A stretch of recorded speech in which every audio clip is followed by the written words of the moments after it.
Good morning, ladies and gentlemen. My name is Mark Montalbano, and I'm going to tell you a little history about me to lead up to where we are today.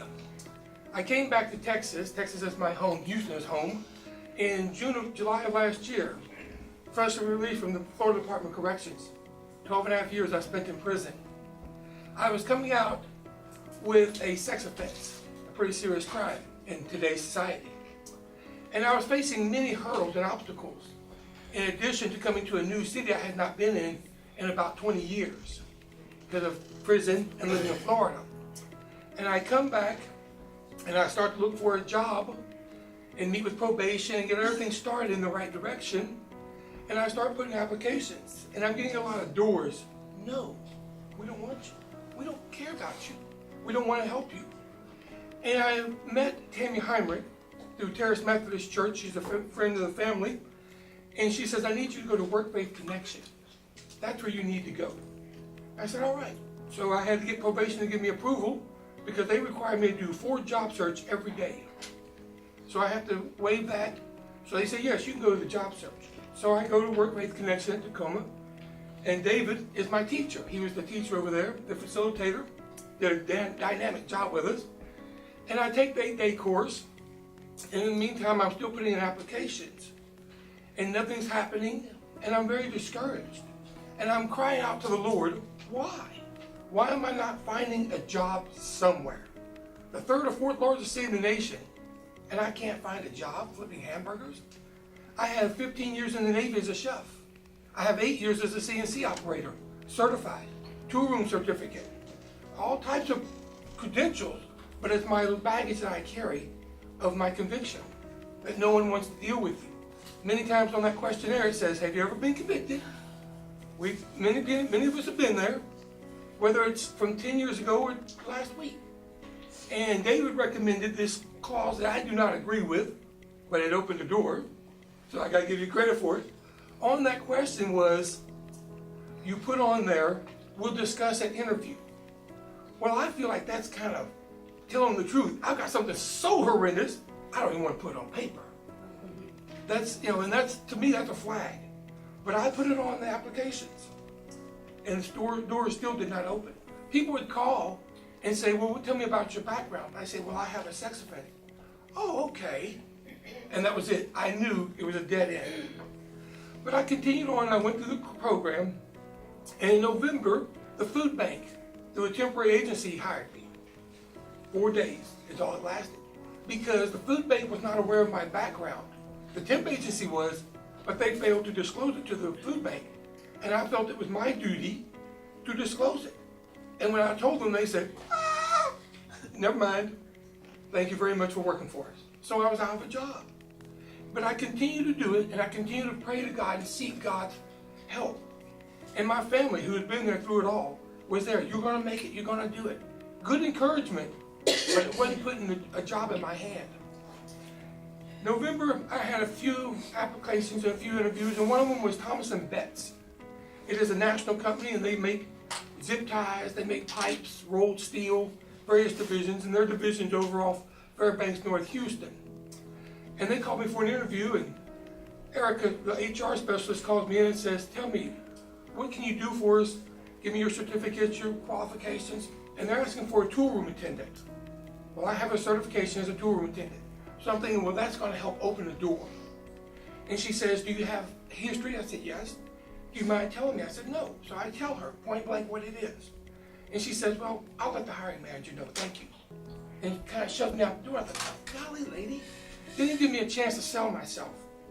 I go about my business. In December, I start getting some more offers. Not really job offers, but interviews. And I kept on trying and kept on trying. And it wasn't going very well. I was very discouraged. And I keep reading my Bible every day. And I have a book called Jesus is Calling. And it's a daily devotional, and I read it every day. And it talks about focusing on God, focusing on His provisions, His time. Well, I want it now. I wanted it yesterday. And He wasn't giving it to me. He wasn't opening the door the way I wanted it opened. So I kept on. I even went and did cold calling. I look up a company on the internet, find out where they were, and go out there and say, look, I have CNC certification. I've worked in wood, furniture, built furniture, tables, And they said, well, you're really good. How'd you find us? Whatever. But they didn't offer anything. Then in January, I put an application in with a company called Interline Brands. They're off 610 and 10 over by the SPCA Galleria area, kind of. And I spoke to him, and the man says, what can you do for me? And I explained to him, and he says, okay, we'll come back next week for a test, a pallet test, stacking, loading and unloading in a warehouse. I said, okay. So I went back. I did the little test. He says, let's talk some more. He says, I want to do a background check and a urinalysis. And I'm thinking, here goes the kicker. I said, well, I have history. He said, well, tell me about it. So I told him, I said, I'm here from Florida prison. I have a sex offense. He says, I think it'll pass HR. I said, okay, it's your dollar, spend it. So I did urinalysis, which I passed, no problem. And he called me on Thursday and says, you got the job, your background passed. And I think, wow. Now, right now, I'm at GE. GE hired me through a temp company, but it's a temporary job. So I'm thinking, I'm thinking back, and I looked at all my data I had collected. 496 applications is how many I put in, from September to January. 2 workshops, 2 job fairs, and 23 interviews. Later, a company is talking to me. GE is also talking. They put some cards on the table. They're interested in me hiring on with them, and they want me to do an application. So I'm working with GE, and Interline said, we want you now. And I said, okay. I said, but you gotta hold on, I'm with GE. Can you hold? He says, I'll hold for a week or so. You tell GE if you're gonna leave them, and you're coming to my team. I said, okay. That was my plan, no problem. But I had to get probation's approval. So now we've got another hurdle to clear. And I'm juggling everything, trying to keep everything in the air, and it's hard. I don't want to lose Interline Brands, which is offering me a full-time job with benefits, $10 an hour, 40 hours a week, 45 hours a week. Is good money for me right now coming out. I don't have anything. And I'm thinking, okay, so I leave GE, I thank them very much and say, y'all haven't moved. This company wants me as permanent. I said, I'll take it. So I go over it. Probation says, we haven't checked it yet. We haven't checked it yet. 3 weeks go by and they hadn't checked it. If they do not approve the job site, I do not get to keep the job. So I'm at GE and I'm juggling Interline and I'm asking him to hold. Will you hold? And I'm begging God to keep this job open. I need this job. And lo and behold, finally, I have to make a move. Interline says, you either come to my team today or I've got to look for someone else. So I left GE and I went to Interline. Probation had not approved me. 2 days later, probation calls me and says, the job is approved. I think, whew, thank God, thank God. Here I am living on the edge of juggling. I could lose both jobs. GE was approved. I could have stayed there for 6 months under a temporary contract.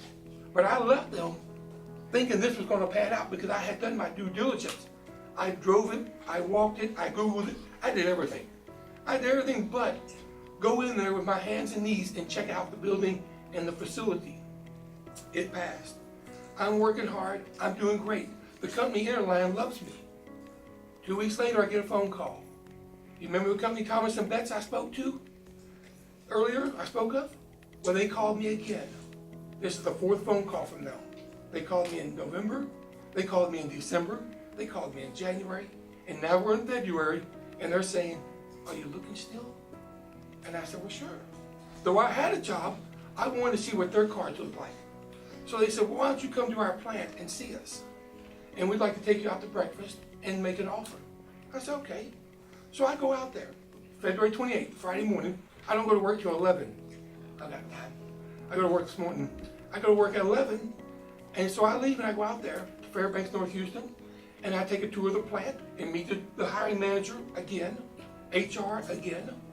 And they've done their background on me now, 4 months. They've done a background on me. They've done everything they could. And they've talked to their HR department, and they've got approval to hire me with my background. They weren't sure if they could do it, but their HR, through their hiring manager, said, yeah, we give you approval. So I go out there, and they take me out to breakfast, show me the plant, show me the job they want to do, and they said, we'd like to make a formal offer. I said, well, talk to me. He said, we'd like to offer you $13 an hour to start, plus $20 an hour for every hour after that, the 40 hours. He says you'll be working around 60 hours a week, $905 a week is what they're offering me right now. Plus full benefits, medical, dental, optical, prescription, 401k, retirement, paid vacation, paid holidays is what they're offering. So I said, wow, God, what's happening here? We went from GE to Interline to another company, and it's just going up and up. Everything's getting better. And I'm thinking, what's next? So I go back to Interline, and I say to my boss, Blake, I said, Blake, I've only been here a month. I said, and we talked about me, if I had another offer come, that I've been talking to another company from November, I would have to leave you if I took their offer. I said, well, they've come through. I said, so, but to be fair to you, what can you do for me? I'm giving you an option to match or meet them. He said, well, talk to me about it. I tell him about it, and he says, we can't do that. We start at 10. He says, Brian, another gentleman in the plant says, he's been here 6 years, he only makes $15 an hour. You want me to start you at 13, plus 20 bucks an hour for everything over 40, I can't do it. He says, let me talk to my supervisor. I went about my business. Yesterday, I went to probation as my monthly visit, and I said, well, here's the information on the new job. Will you approve it? And they looked at it and said, yes, you're approved for this job. Everything's good to go. So yesterday I turned in my letter of resignation to Interline because I told them that I had another company on the side that I was talking to, and if anything came of it, I would have to leave. Well, he came back yesterday and says, can we talk some more? I said, talk. I have no problem negotiating. It's nice to be in a position where you can say, yeah, maybe, and you can play the cards. You hold the cards now. He said, we really like you, Mark, and we want to keep you. I can offer you $12 right now and to be the assistant lead in the warehouse. And I'll give you another $1 in a year. I said, that's not going to work. I said, they're starting me at 13 plus the 20. I said, the money's a big factor, but also the hours are better. I go to work at 5 a.m. to 3:30. You're having me work from 11 in the morning till 8 at night, or 8:30. I said, I like the morning to afternoon rather than the late morning to evening night. He says, let me call corporate. So he calls the corporate, and he's calling Jacksonville, Florida. Just so happens that's where corporate's at, and that's the place where I was incarcerated, was Jacksonville. And I left there to come to Houston to get a job with a company based in Jacksonville. I can't figure it out. And so he comes back and says, we can offer you $12.50 now and another $1 in a year. I said, no, that's not going to work. So he shook my hand and says, congratulations on your new job. And I have accepted the new job at Thomas & Betts, which is better than where I was at, which is better than the GE, and it's better than the food bank. And it's just progressively gotten better. And my family, my mother especially says, God will work. God opened doors in His time. You wanted that job so bad at the food bank, you were so happy to have it. But yet, it wasn't right for you. It wasn't a fit. You weren't meant for that job. Though you liked it and they liked you, God saw here and you were here. And God has moved you. And then you were at GE. That was good money, no benefits. But you left them and went to Interline, which is good benefits and some good money. And that was okay, but now you got a better offer. So now I'm going to be leaving them on the 24th of March. I start my new job with Thomas & Betts. And I will be a tour room attendant, which I have certification in. That's what helped me get the job, because I had the certification with me. I gave it to the man, and he was impressed with it. He says, I like you. I think you got, his words were, I believe in second chances, Mark. And when he met with me for the second time, he says, we're not here to talk about your past. I know about your past. I don't care. I want to know what you can do for me. Sell me on you. So being honest and forthright with the people, I think played a fact in it, that I wasn't evasive. It's not that I hid it, but I put it right on the card table from the jump with Erica in November. I have a sex offense. Okay. She was cool with it, obviously. And she called me back in December. She called me back in January. Then she wanted to do the background check. That's fine. But God opened up the doors. It wasn't me. As much as I'd like to say, well done, big boy.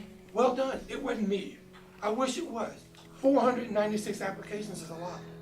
A lot of discouragement. I went to job fair at where the Rockets play. What is that? George R. Brown? Okay. Toyota Center. I went to a job fair. It was for a restaurant, and I'm a certified chef. And I put my application in, and this woman comes and takes it, and she says, "Come on back and let's talk." Now, she's not part of the restaurant. She's not wearing a restaurant clothing for the interview. And she takes me past the chefs, past all the food service, to a table in the back. And she sits down and says, "Tell me a little about you." And I tell her. And she says, "I'm going to be honest with you. We don't want your kind. We looked at your application and we don't want you. We know why. We know that you have an offense that we don't like. We don't want you in our restaurant, and we surely don't want you working for us. So you can take this and leave now. And if you say anything, I don't know what you're talking about."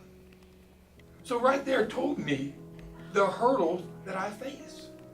And I knew I faced them, but it wasn't real until she told me out of her mouth. So I thought, what a discouragement, what heartache. And I was crushed. Yeah, I was offended. I was hurt by her blatantness. I understand. I have history. I've paid my crime. I paid my debt. Give me a second chance. Interline did. God bless them. And so did Thomas and Betts. So I have 2 jobs. And Interline is hiring right now for those who are looking. They've got interviews this week, they said. I have quit. They fired one and another one quit. But there's openings if you want to go over there and see them. Go online and apply. They do take you into your history. So you can see God does open doors in His time. We just have to be patient. We just have to wait. And I give credit to Work Faith Connection. They're the ones, David, put on your application. And that's what I put on there. Because he saw it on my application at Airlines. He says, "So tell me about your past. You want to talk about it here? Let's talk." And that's what I had to tell him. But I was honest with him. And he was honest with me. He says, "I'm going to tell you, I think it'll fly, and I'm going to let you go." And it went. Everything went well. Probation bought off on all the jobs. They signed off on all the stipulations. I have 51 rules of probation that I must follow. 25 in Florida and 26 in Harris County. So I have double probation. Because they're my arresting state, this is my residing state. So I have 2 probation officers. I have 2 rules. I have 2 of everything. In addition to society's rules of living in a normal society. So I have to walk a real fine line every day. Where I go, who I see, what I talk about. It's difficult, but you can do it. You can do it. I'm living proof with all my history. You can make it. You can be a success, and you can be a winner. And God will open the doors for you. Just be patient in His time. Wait on the Lord, and He will renew your strength. He will give you the strength you need each day, ladies and gentlemen. So take courage. You can make it, and you will be a success. I want to thank you for your time. I wish you well in your job search.